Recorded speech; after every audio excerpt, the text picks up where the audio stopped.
Hello, and welcome to our session on large area landscape planning. My name is Martin LaFrenz, and from Portland State University, along with several of my co-authors. Also some co-authors from the consulting group, Samara Group, and also additional co-authors from Oregon Department of Fish and Wildlife. So it's a rather large team that is working on this project called the Oregon Connectivity Assessment and Mapping Project, which I'll talk about a little bit more in a moment. And so this is a little research project we did as we were working on mapping wildlife connectivity across the state. And we were really interested in what the world might look like if we didn't have roads and what that might mean for habitat connectivity.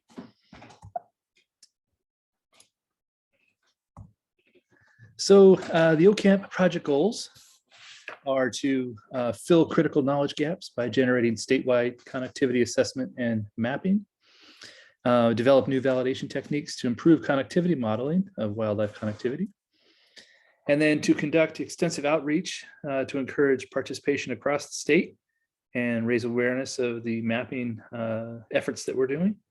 And then to ensure that that data and all these products are easy to find and view and understand and get used by managers across the state moving forward to mitigate for wildlife connectivity.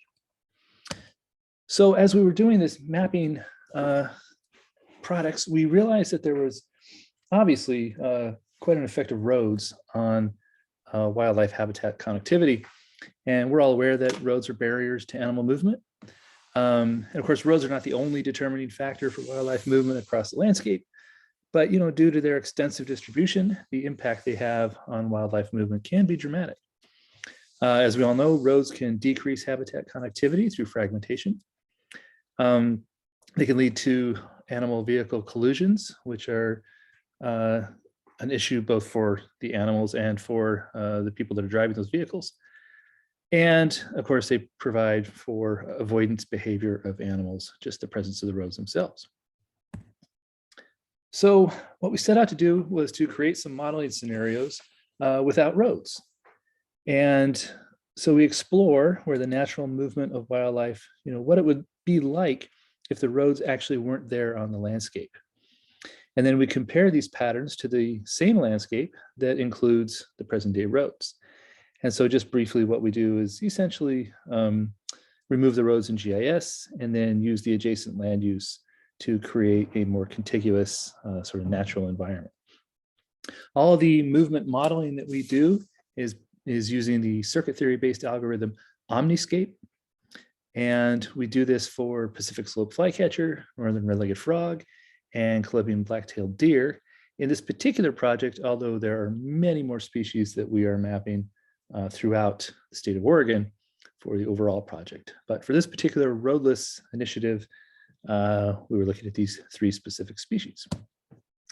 The study area for this project is not the entire state. Rather, we chose a Huck 8 watershed in southwestern Oregon. And this particular watershed spans all the way from the Pacific coast, inward across the Coast Range and Klamath Mountains, and then all the way to the west slope of the Cascade Mountains. So quite a varied bit of terrain.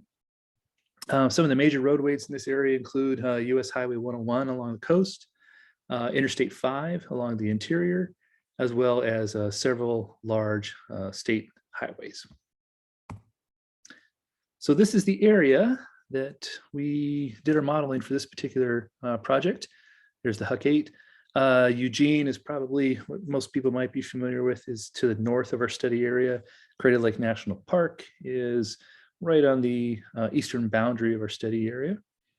And what you're looking at in this particular image, aside from the Huck, in kind of the beige outline are the major roads. So these are interstates, large arterials, and connecting regional roads, essentially roads that have high traffic volume and speed limits in excess of 40 miles per hour. And these were the roads that we removed from the landscape to look at their impact on wildlife movement.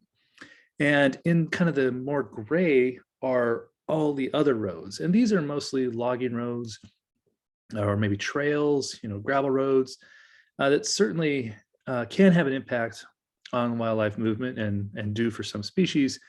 but are not nearly as pervasive as these larger major roads, primary roads, with a lot of high-speed traffic. So that's really what we focused on, were the major roads for this particular project. The first thing we were interested in was the density of these major roads. And the road density was an average of about 4.8 linear kilometers per 10 square kilometers, based on sort of a mesh network that we created with these 10 square kilometer sort of pixeled areas. The furthest distance from a major road in this study area was actually 18.8 kilometers, with about a mean of about 3.4 kilometers. And what you see in the image on the left of the primary roads in the darker colors, and then the yellow in this case are areas that are not impacted by major roads. So these would be large, sort of relatively intact core habitat areas, although certainly affected by land use such as logging in this particular region, but nevertheless not as impacted by roads. But you can see that these large areas, of course, are fragmented from each other by the road network. So kind of the first step in all these processes are to create habitat permeability models. So we use a lot of different land use features and gaps and a whole suite of information about properties that we feel, based on the literature and expert review of these species, that they would, the types of landscapes that they would be most likely to move through. And we create these resistance layers to their movement that we can use in our modeling. And you can see in these cases for all three species, certainly the habitat is highly fragmented by these major roads. That's some of the most important habitat actually is directly overlaps the road networks. So we model connectivity again using Omniscape, this circuit-based process. And so we have three images, and the first image on the left is the area for Pacific slope flycatcher that we model with the roads. So you can see a big impact, especially in the east there, of the study area by the road network. And then in that middle image is where we've removed the roads. And of course, the area where the roads used to be, there's increased permeability, obviously. But more importantly is sort of that diffuse lighter yellow areas, particularly in the east, that you see. So this is areas where we have increased connectivity. Sort of surprisingly, the increase in connectivity is the areas surrounding and between the roadways, suggesting that the roadways are bisecting multiple potential movement pathways. And again, by doing this sort of novel approach, we're able to see these large diffuse areas that we don't see when we do the same type of modeling with the roads included. So again, on the right, you see that sort of lighter yellowish area indicating some what would be really good quality habitat in the absence of roads. For northern red-legged frog, the output illustrates sort of moderate to high current flow, kind of at a broad scale throughout the study area. But certainly reduced flow in urban areas to the west and highways of, for instance, Interstate 5 that runs through Roseburg there in the middle.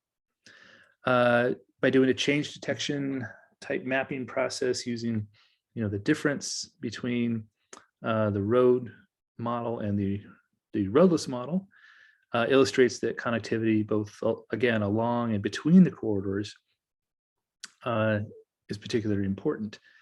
Although the areas with more moderate road density don't see much of an improvement in our roaded area. The big improvement, again, around sort of Coos Bay, which is a little there in Roseburg, those urban areas, but again, you see that sort of yellow diffuse color that indicates that if you remove the roads, there's a much broader area that is accessible to these animals. And again, very similar pattern with Columbia black-tailed deer, a generalist species. So we see relatively high current flow with the, even with the roaded areas.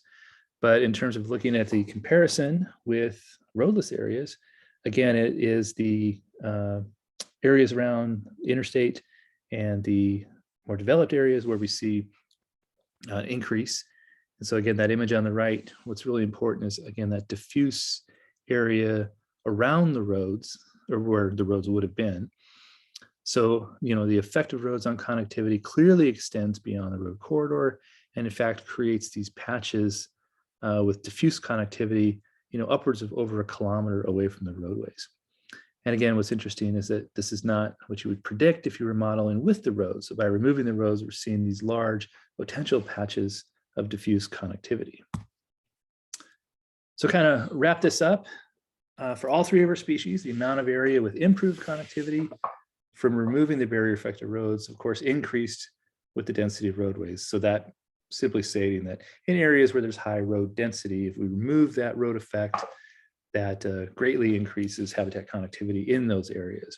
But it particularly increases the diffuse effect that we wouldn't see if we do modeling with the roads in place. So in many locations, the removal of roadways did have a substantial impact on species connectivity, beyond the roadway itself. Again, up to a kilometer away, there was increased habitat connectivity.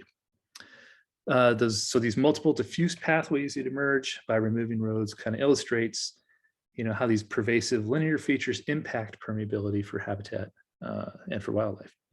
So this novel technique that we're doing here by removing roads and then running our models can actually help identify sites that would most improve connectivity, again, if the road barrier were reduced through some, for instance, installation of crossing structures.